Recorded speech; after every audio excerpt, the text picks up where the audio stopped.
네, 문재인 대통령 개헌안 얘기 더 해보겠습니다. 이슈플러스 장한지 기자 나와 있습니다. 장 기자, 앞서 전해드리긴 했는데 헌법 전문 얘기부터 좀 해볼까요? 어떻게 바꾼다는 거죠? 네, 현행 헌법 전문을 보면요. 네. 현행 헌법은 우리 대한국민은 3.1운동으로 건립된 대한민국 임시정부의 법통과 불의에 항거한 4.19 민주이념을 계승하고 이렇게 돼 있습니다. 네. 여기에 유신독재 반대 시위인 부마항쟁과 이제 12.12 쿠데타 전두환 신군부에 저항한 5.18 민주화운동, 네. 그리고 87년 60 항쟁의 민주이념도 포함시키기로 했습니다. 네. 이게 뭐 어떤 의미가 있는 걸까요? 네, 헌법 전문은 주권 소재와 역사적 기술, 그리고 네. 국가가 지향하는 궁극적 목표, 국가의 정체성이 담겨 있는데요. 네. 한마디로 헌법이 지향하는 가치가 압축된 정화라고 보시면 됩니다. 네. 여기에 87년 체제의 산물인 현행 헌법에 지난 30년의 민주화의 가치를 담겠다는 겁니다. 네. 그 의미와 가치에 대해서 역사적 평가가 끝났다는 게 조국 수석의 설명입니다. 네. 뭐 이른바 촛불 시민혁명은 이번에는 빠졌죠?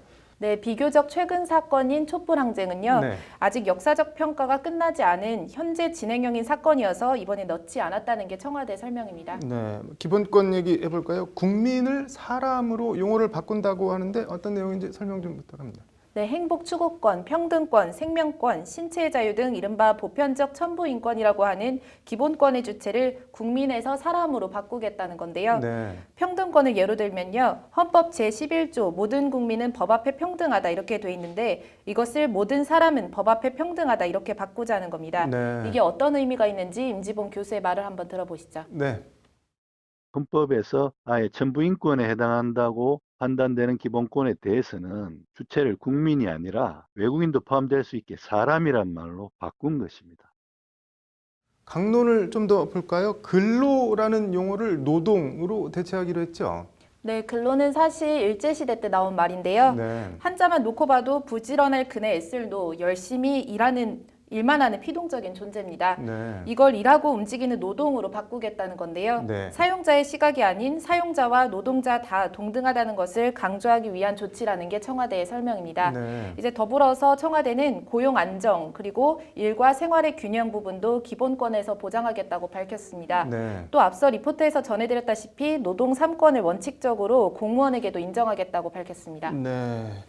신설되는 기본권들 뭐 어떤 것들이 있나요?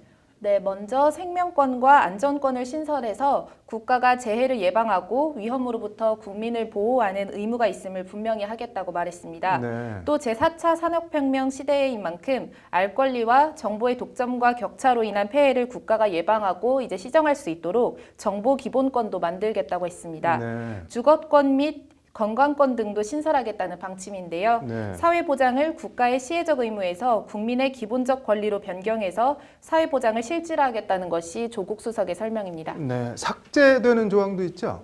네, 검사의 영장 청구권 조항 삭제 부분인데요. 네. 청와대는 OECD 국가 중에서 이제 멕시코와 그리스를 제외하고는 헌법에 영장 청구 주체를 정하고 있는 나라가 우리나라밖에 없다면서 네. 영장 청구 주체가 검사로 명시돼 있는 부분을 없애겠다고 밝혔습니다. 네. 조 수석은 그러면서 해당 조항을 헌법에서 삭제한다고 해서 이제 검사의 영장 청구 자체를 부정하는 것은 아니라고 선을 그었는데요. 네. 검찰은 이에 대해서 극도로 말을 아꼈습니다. 검찰 관계자의 말 한번 들어보시죠. 네.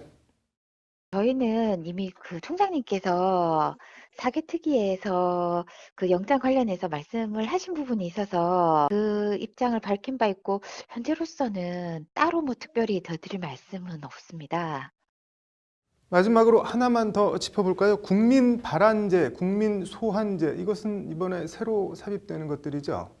네, 국회의원은 명백한 비리가 있어도 법원의 확정 판결에 따라 국회의원직을 상실하기 전까지는 아무런 책임도 안 진다. 네. 그리고 세월호 특별법 입법청원에 600만 명의 국민이 참여했지만 입법 발의가 이뤄지지 않았다. 이제 조국 수석이 한 말인데요. 네. 조 수석은 1954년 헌법에 대한 국민 발안제만 규정된 바 있다면서 이제 헌정사상 처음으로 권력의 감시자로서 그리고 입법자로서 직접 참여하고자 하는 국민의 요구에 따라서 국민이 국회의원을 소환할 수 있도록 하는 규정, 네. 그리고 국민이 직접 법률안을 발의할 수 있도록 하는 규정을 신설했다고 말했습니다. 네.